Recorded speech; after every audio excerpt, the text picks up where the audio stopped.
Sampai tanggal 3 Desember 2020, Indonesia telah melaporkan 557.877 kasus positif COVID-19. Indonesia menempati peringkat pertama terbanyak di Asia Tenggara dalam hal kasus positif COVID-19.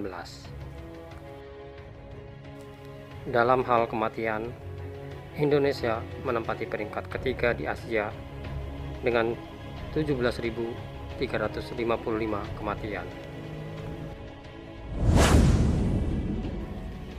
Dalam video kali ini, kita akan membahas awal mula virus corona ini muncul dan masuk ke Indonesia, serta berbagai peristiwa yang mengiringi sepanjang tahun 2020 ini. Selamat menyaksikan.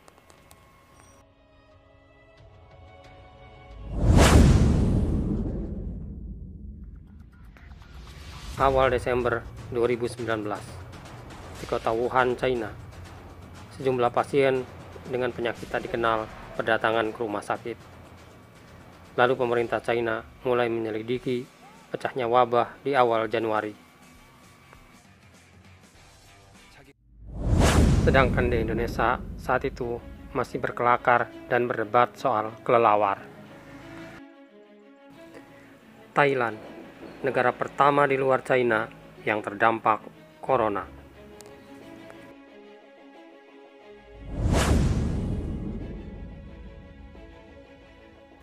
Akhir Januari, corona bertambah parah di China. Berikutnya, Taiwan dan Amerika mulai terpapar. Liburan Imlek saat itu ditengarai menjadi ajang penularan virus tersebut. Awal Februari 2020, virus ini merebak ke seluruh penjuru dunia. Yang paling parah adalah Korea Selatan, lalu menyusul Italia dengan jumlah kasus corona yang demikian besar.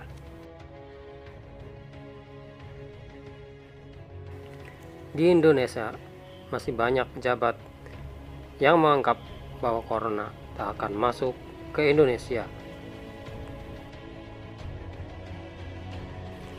Prioritas kebijakan masih soal ekonomi. Kebijakan negara dengan memberikan diskon dan insentif terhadap pariwisata. Semua masih tak siaga. Turis asing dan perjalanan dari dalam dan keluar negeri masih belum dibatasi.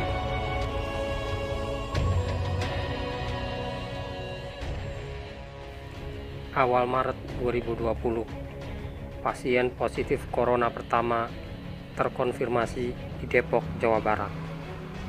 Tapi kebijakan negara tak berubah. Insentif pariwisata jalan terus. Akhirnya, satu persatu kasus corona bermunculan.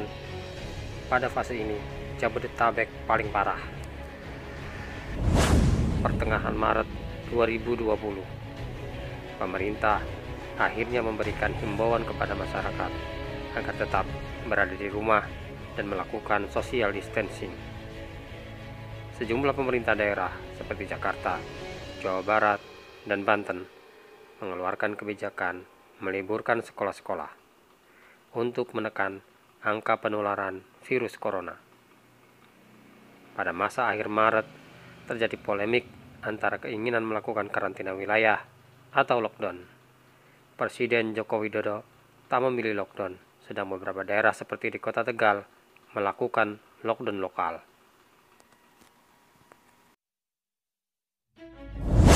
April, kasus corona berada pada kisaran 200-400 per hari. Awal April, Provinsi DKI menerapkan pembatasan sosial berskala besar atau PSBB. Hampir seluruh kegiatan dihimbau dilakukan dari rumah.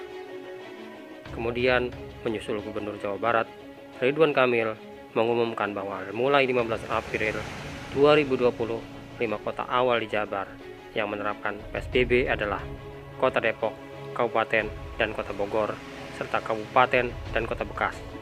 Lalu diikuti wilayah Bandung Raya menerapkan PSBB di tanggal 22 April 2020. Untuk mencegah penyebaran virus corona, akhirnya pemerintah melarang mudik mulai 24 April sampai dengan 31 Mei 2020.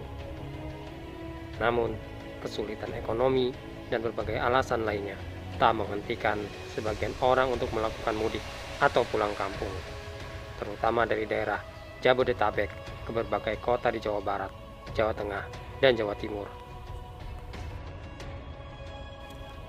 Namun demikian, dampak dari diterapkannya PSBB selama April dan Mei cukup memukul perekonomian Indonesia.